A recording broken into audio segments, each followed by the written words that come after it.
svega nekolike minute saznajete kako iz kupljenog ananasa možete uzgojiti svoj vlastiti i to ono što se kaže bez pomuke, a ovaj dio godine idealan je period za to.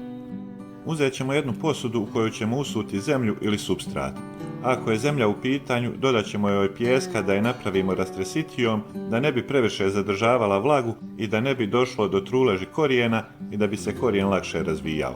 Isto tako i na dno posude možete usuti jedan sloj pijeska da bi napravili svojevrsnu drenažu.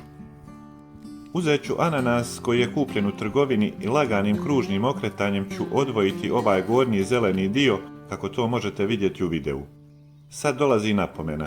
Ako ananas kupujete isključivo zbog razmnožavanja, a ne zbog jela, onda gledajte da bude što svježiji i da ovaj gornji zeleni dio bude što zeleniji i zdraviji, pogotovo sredica, odnosno oni mali unutrašnji listovi. Zna se desiti da ovaj dio bude oštećen, a isto tako, tačno u ovom zelenom dijelu koji nama treba, pri dnu zna biti ona deklaracija ili etiketa koja može izazvati kasnije truljenje korijena. Ako nije već mnogo oštećen zbog nje, onda taj dio možemo i nožem očistiti. Potom ću očistiti ove donje, da kažem listove, jer će se baš na tome dijelu kasnije razviti korijen. Potrebno je skinuti nekih centimetar i pol do 2 ovih listova. Kada to završite, pregledajte očišćeni dio i ako ima nekih naznaka truleži, a često se zna desiti da ima, možete ih skinuti nožem, ali gledajte da skinete samo taj dio. Sljedeći korak je sadnja u saksiju. Znači samo ćemo staviti ovu našu sadnicu u saksiju i zatrpati ovaj očišćeni dio i zbiti malo zemlje oko njega.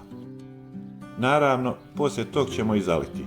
Iako kažu kako se može zalijevati odozgo i da se voda slijeva kroz listove, ja bih lično izbjegavao takav način zalijevanja jer mi se dešavalo da dođe do truleži sredice. Ni to nije kraj svijeta, ali će dosta usporiti proces. Poslije sadnje trebate biti strpljivi, a postoje, barem iz mog iskustva, 2 scenarija. U vremenu prilagodbe, dok se sadnica ne primi, vanjski listovi će se osušiti i osušit će se vrhovi ostalih listova.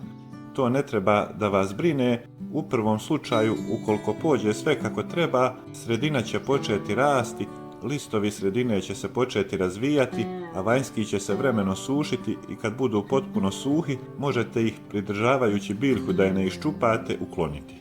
U drugom slučaju, ako listovi sredine ne počnu rasti, treba će vam još više strpljenja, iako sadnica izgleda da se ne razvija, nemojte je dirati.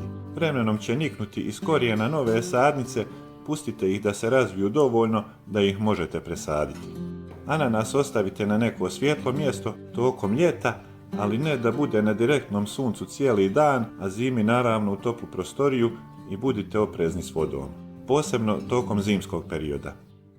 Nadam se da vam je video bio koristan, pretplatite se na kanal Okusi prirode, a do sljedećeg videa lijep pozdrav!